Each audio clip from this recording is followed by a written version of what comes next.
Good morning. This is our daily tarot. The opening card that we have for today is the Seven of Pentacles. We have a challenge coming in as the King of Swords.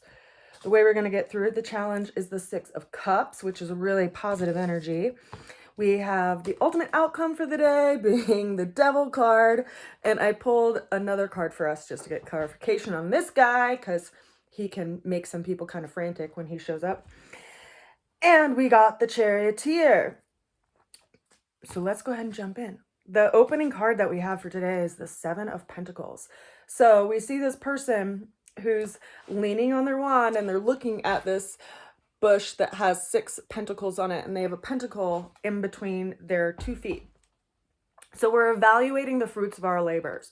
We're evaluating what's worked and what hasn't worked. And we're seeing that perhaps, we've been able to draw a little bit of experience off of this, but there's still a lot of things that are still in motion and still growing. Now consider that the challenge that we have for today is the King of Swords. So this is a fixed energy, which by fixed, I mean, so there's a cardinal energy, which is like an active energy, which is something moving forward. And then that meets something and hits a hard stop, right? And that's the fixed energy that it hits. And then beyond that, there's a third point, which is where we find this mutable energy, or, if we were to break it down into symbols, we would have the active, which would be a plus, the fixed, which would be the minus, right? The equal opposite of that side. And then the mutable would be the neutral or the equal sign. So we have this trinity of energies that are going on in the zodiac system that are also paired with elements. And this one is fixed swords. So it's fixed ideas. The sense of certainty that we have when we go into a situation, or that we've actually been able to derive out of a situation. And sometimes that certainty can be really limiting. Now, this card is also associated with Aquarius, which is the sign that gives us perspective. And it also gains some sense of detachment with that perspective. So, can we get some kind of just like learning stance from this? Like, what worked, what didn't work? Did I plant my flowers in the shade last year and they didn't bloom?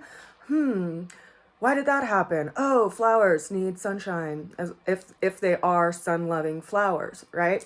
So we have to consider what we can learn from our experiences and try not to be so certain in a way that it defeats us from continuing to nourish our garden.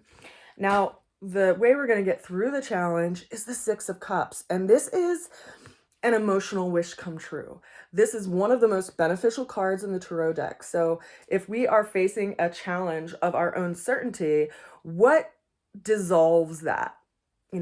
Cups are emotional symbols in the tarot.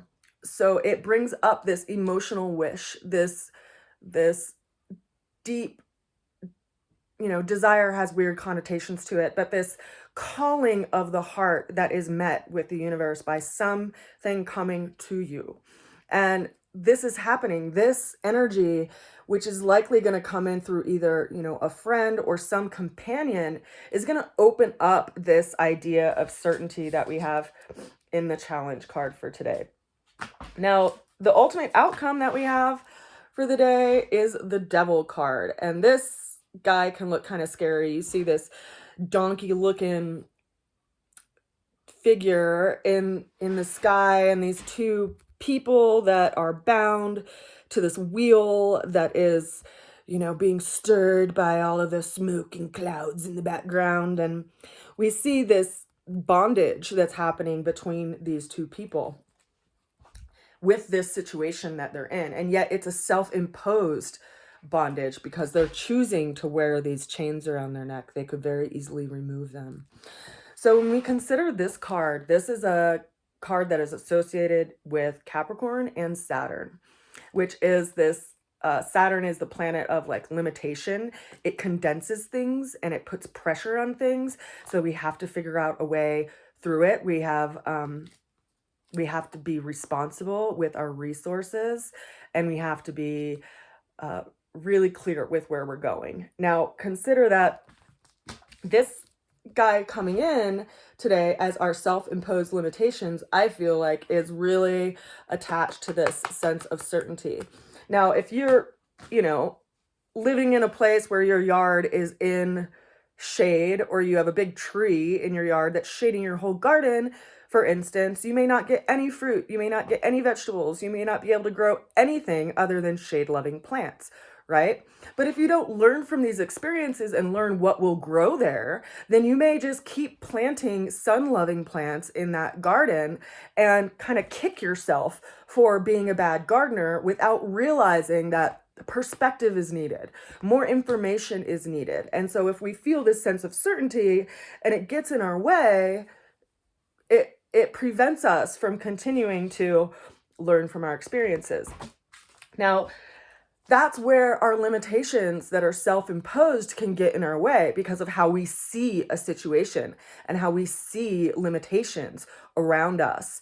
Now, I pulled a card to help us get through that because I didn't want to end on the Devil card today. Although I will say that Pluto is in Capricorn right now, and we've been experiencing a lot of transformation around our sense of limitations. And Saturn is in the sign of Aquarius and has been. So if you are aware of your natal chart, you may want to look at where Aquarius is in your chart to see where you're working with this energy of Saturn.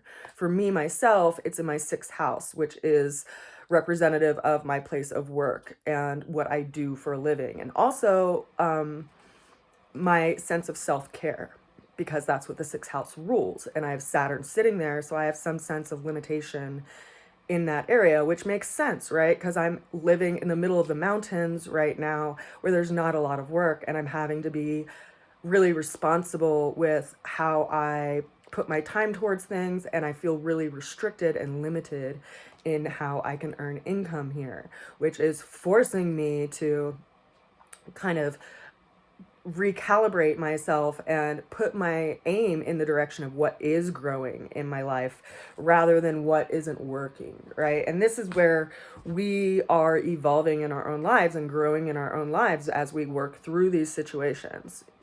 Now, I did, as I said, pull another card for us today, and we had the Charioteer, which is super cool because we have a full moon today, and this card represents Cancer, which governs the moon. Now, we have this card that's shown up a couple times in the last few weeks.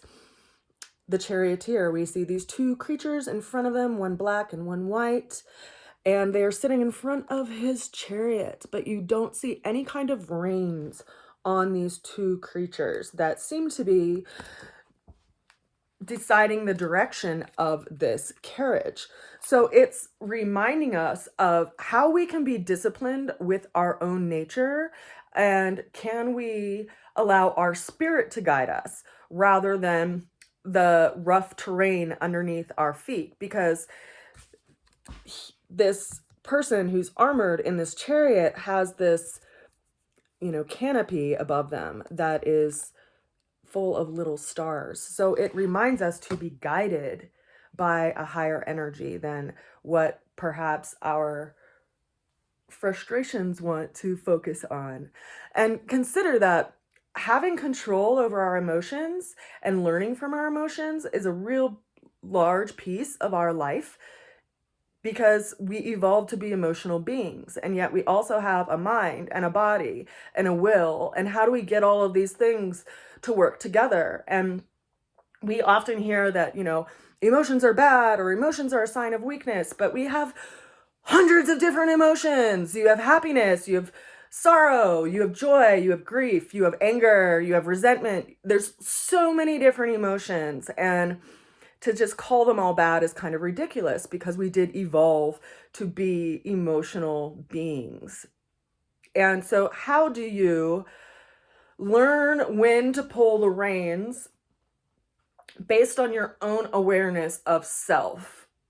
For instance, if you feel your mind or see your mind spinning around in a whirlpool in an ocean of despair, can you anchor yourself in some other aspect of your existence? Can you do something with your physical body to move through those emotions? Can you put yourself on a practical task so that you can get something done rather than just spend the day chewing on yourself and beating yourself up for some,